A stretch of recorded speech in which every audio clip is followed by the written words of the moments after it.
What if many of the things you've spent your life stressing over simply stopped mattering after 70?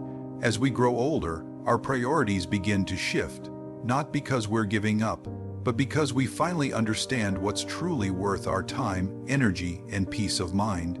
There's a quiet wisdom that only age can bring, not found in books or borrowed advice, but earned through living long enough to see what actually matters, and what never really did. In this video, we're exploring 7 things that slowly lose their grip on us after 70. These aren't just theories, they're grounded in real experiences, backed by psychology, and echoed in the stories of older generations. If you've ever felt the pressure to compete, to keep up, or to chase things that no longer fill your soul, this is for you. Each of these 7 concerns probably brought stress or self-doubt at some point, but now they no longer need to. This shift doesn't happen because you've stopped caring. It happens because you've earned the right to let go. And letting go doesn't mean you don't care anymore. It means you've gained clarity. Releasing what no longer deserves your attention creates space for the things that do. Things like peace, connection, and purpose. So if you've ever wondered when life starts to feel lighter, not because burdens vanish, but because you've learned how to carry them, stay with us. These 7 insights may not only echo what your heart already knows, but also give you the courage to live with more ease, confidence, and far less weight. Let's dive in. There was a time when others' judgments felt like they mattered. What you wore, where you worked, how you raised your kids, what car you drove. Back then, it seemed like everyone's opinion was a mirror reflecting your worth. But after 70, something shifts. You begin to see those opinions for what they are: fleeting, inconsistent, and often more about others' insecurities than your truth. You realize that chasing approval doesn't bring peace, it just delays your own fulfillment. K.H. Lowe, now 74, used to second-guess everything she did that felt too bold. She worried about what neighbors would say about her untamed garden, or how her children would judge her for taking up painting again. But one day she stopped and asked herself, why does any of that matter? That thought never left her. Now she wears vibrant colors, grows whatever she loves, and proudly displays her artwork, even the messy ones. The result? She laughs more now than she did in her 50s. Letting go of approval doesn't mean being rude or reckless. It means choosing your own voice over the noise. People will always have something to say, and just as quickly, they'll forget they said it. What stays is how you feel about your own life. After 70, you know that trying to please everyone is not just impossible, it's exhausting. This isn't about pushing others away, it's about choosing peace. You become more mindful about whose opinions you let in. The only ones that matter come from those who love you deeply, and even then, your decisions are your own. There's a quiet power in walking into a room and not caring what anyone thinks. It's not arrogance, it's wisdom. It's the calm confidence that comes from decades of living. And once you taste that freedom, you never want to go back. There's an unspoken rule in today's world. Stay current, stay trendy, stay relevant. Whether it's fashion, tech, or lifestyle fads, we're constantly nudged to keep up. But after 70, that pressure starts to lose its hold. You begin to realize how shallow most trends are, how fast they fade, and how little they really matter to your comfort or happiness. Alger, now 78, once followed every trend. He bought the latest clothes even when they didn't fit well. He upgraded his phone every year even when the old one worked fine. But then one day he bought a pair of soft corduroys that actually felt good. He returned to reading paper books because he missed the feel of the pages. That's when it clicked. He didn't care about being in anymore. He cared about feeling good in his own skin. That realization brought Alger a peace no hype gadget ever could. Trends are designed to stir up a sense of urgency, a subtle fear of missing out. They tell you to act fast or risk being left behind. But after a certain age, you begin to see through the illusion. You start to recognize that the only things truly worth chasing are those that offer real value to your life. If something makes you feel good, embrace it. If a device genuinely improves your daily routine, go for it. But don't chase trends just because they're popular. There's grace in choosing comfort over conformity. There's strength in honoring your own rhythm. By 70, you've seen enough cycles of what's in and what's out to know they come and go like waves. And you're no longer interested in surfing everyone. You've already found the most valuable trend: authenticity.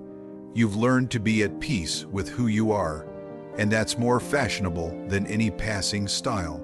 Where what makes your steps easier, play the music that soothes your soul, fill your space with objects that bring peace, not because they're trending, but because they make your life better. That's real confidence, not about impressing anyone else, but about being fully at ease in the life you've carefully built. If you're still with us and this part resonated, drop a comment with the number 2. And if you haven't subscribed yet, go ahead and click that button, then tap the bell so you won't miss future videos. Your support helps us keep creating thoughtful, meaningful content that uplifts and informs. We all have moments we wish we could rewrite, missed chances, words we wish we hadn't spoken, turns we might have taken differently. Regret can sit quietly with us for years, but after 70, something shifts. You stop viewing the past as a list of missteps and start seeing it as the journey that brought you here. Slowly, the pain in those memories transforms into perspective. You begin to realize that both the joy and the hardship were shaping you all along. Andrew, now 81, used to replay a choice he made in his 40s, turning down a high-paying job that would have meant relocating. For decades, he wondered if he'd made the wrong call. But now, sitting in the home where his kids were raised and where his grandkids now play, he sees it differently. That decision gave him stability, memories, and roots. What once felt like a missed opportunity now feels like a hidden blessing. Regret loses its grip when we meet it with understanding. By 70, you've earned the right to stop judging who you used to be. That person did the best they could with what they knew at the time. Just as you wouldn't scold a child for not knowing calculus, you can stop blaming your younger self for what they didn't yet grasp. There's deep freedom in saying, yes, that happened. I learned from it, and I'm still here. It doesn't mean forgetting. It means honoring the experience. You take the wisdom, the strength, even the scars, and let them guide your present, not punish your past. Because the truth is, regret only lives in the past and you live now. Every morning you wake up is another unwritten page. Instead of mourning what wasn't, you begin to focus on what still can be. That shift, from regret to possibility, is one of the quiet superpowers of aging.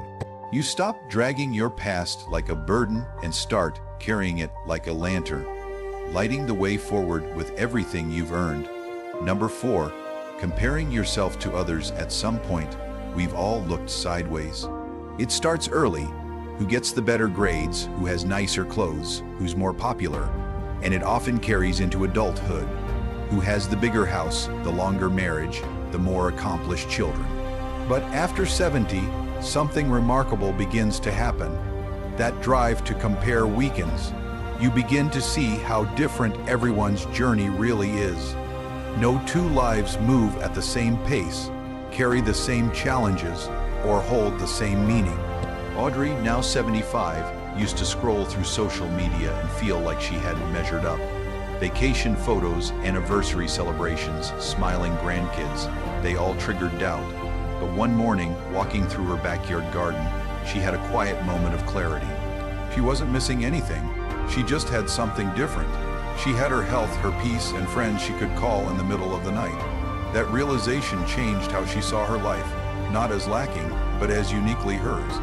Comparison is sneaky. It doesn't just steal joy, it steals focus.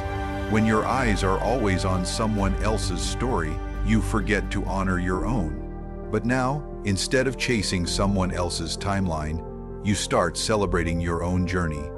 One that's rich in quiet victories, meaningful pauses, and personal triumphs. May seem easier or more perfect from the outside, but you never truly know what someone else is carrying. Life spares no one, not from pain, not from regret, not from struggle. Even those who look like they have it all figured out have their quiet battles. After 70, You come to understand that success isn't about matching someone else's timeline, it's about finding peace in your own. It's about the relationships that nourish you, the passions that still stir your spirit, and the moments of stillness that remind you of everything you've overcome. You've lived through enough chapters to know that comparison is built on incomplete pictures. It's rarely fair, and it's never the full story. What truly matters now isn't how your life looks from the outside, but how it feels on the inside. So let others live their story while you stay rooted in your own. Let their wins inspire you without diminishing your path. You don't need to catch up or compete. You just need to remain true to who you are and what matters to you now. If you're still watching and these words resonate, comment number 4 below. And if you haven't subscribed yet, go ahead and click that button and tap the notification bell so you don't miss out on future videos. Your support means the world to us and helps us continue creating thoughtful, uplifting content. In earlier years, many of us felt like we had something to prove: our strength, our stamina, our independence. Whether it meant moving heavy furniture alone, mowing the lawn in 90-degree heat, or ignoring pain just to finish a task, we often pushed our bodies past their limits. We wore overwork like a badge of honor. But after 70, you begin to see things differently. You begin to realize that slowing down isn't weakness, it's wisdom. Taking breaks isn't laziness, it's self-respect. Aubrey, now 80, used to insist on doing everything himself. Each week, he'd mow the lawn under the hot sun because it made him feel capable. But one afternoon, a dizzy spell changed everything. His doctor didn't tell him to stop being active, just to listen. So he hired a neighborhood teen to help. Now he enjoys the outdoors from the porch, sipping iced tea and sharing baseball stories while the grass still gets trimmed. Letting go of that task didn't diminish him, it gave him peace. At this age, your value doesn't come from how long you can push yourself. You've already proven you're resilient, raising families, working decades, being there for others. Now it's time to be there for yourself. Listen to the quiet cues your body gives before they become loud. Stretch gently, rest often, move at your pace, ask for help when needed. None of that makes you weak, it makes you wise. There's great strength in knowing when to move and when to pause. Rest is not quitting, it's part of living well and living long. Pacing yourself isn't doing less, it's doing what matters most with clarity and care. You don't have to prove anything anymore, not to others, not to yourself. You've already done more than enough. Now, you've earned the right to move through life with grace, with ease, and with a calm that only age and insight can bring. Resentment has a way of hiding in the background. You may not even realize how much it weighs on you until you begin to let it go.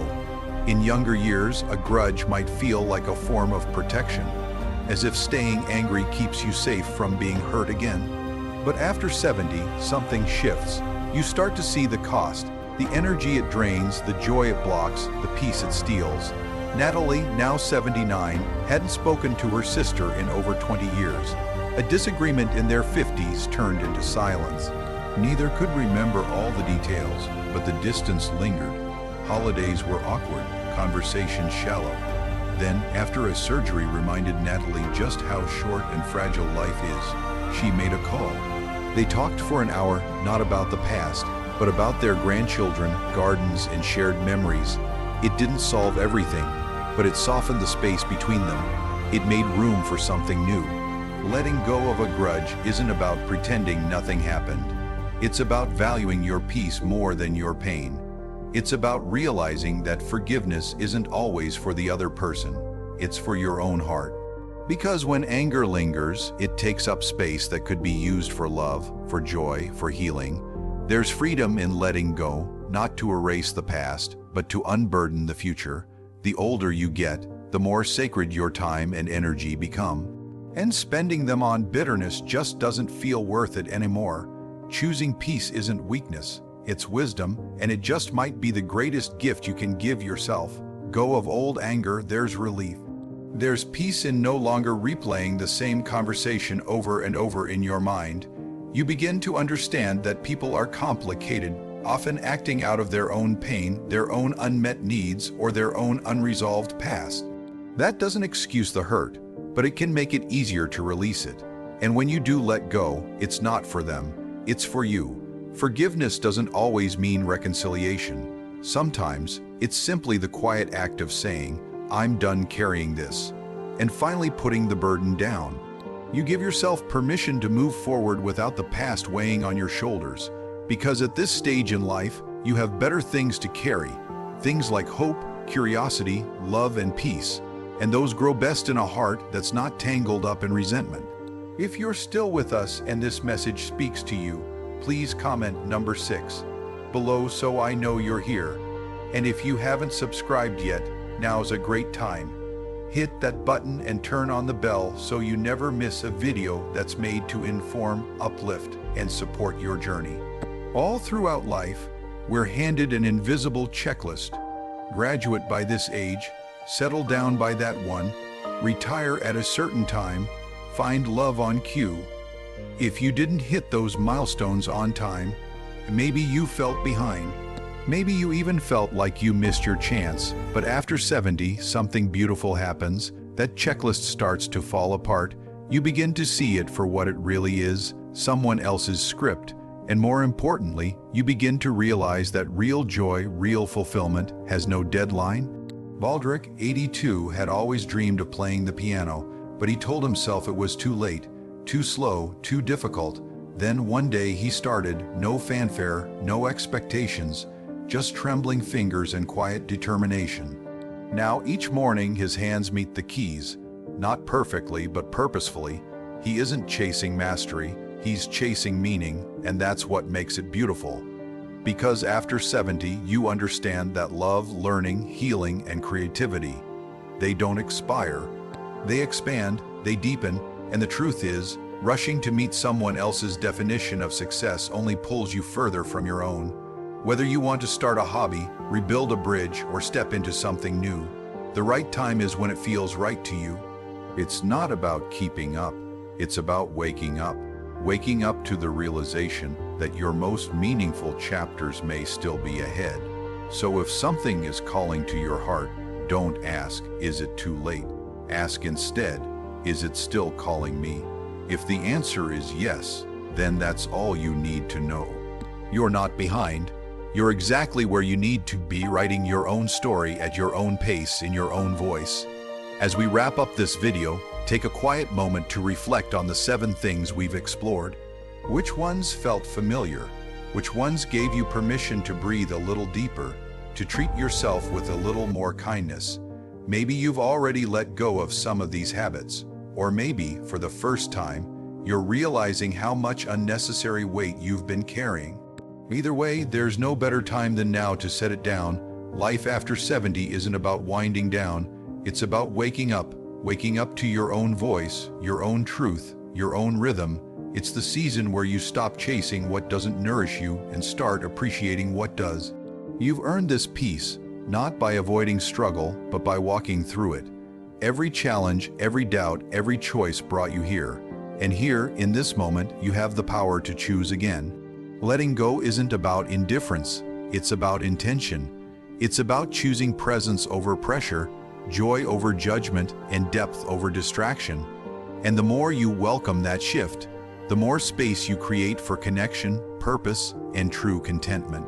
So as you move forward, remember, you don't need to keep up, you don't need to look back, you only need to be here, fully present, fully you, and fully open to all that's still to come. Thank you for spending time with us today. We'd love to hear from you. Drop a comment below and share one thing you're taking with you from this video. What spoke to you? What might you let go of starting today? Your voice matters. Reading your reflections gives us purpose and helps others feel less alone on their path. If this video brought value to your day, please like, subscribe, and share. Your support allows us to keep creating meaningful content that informs and uplifts.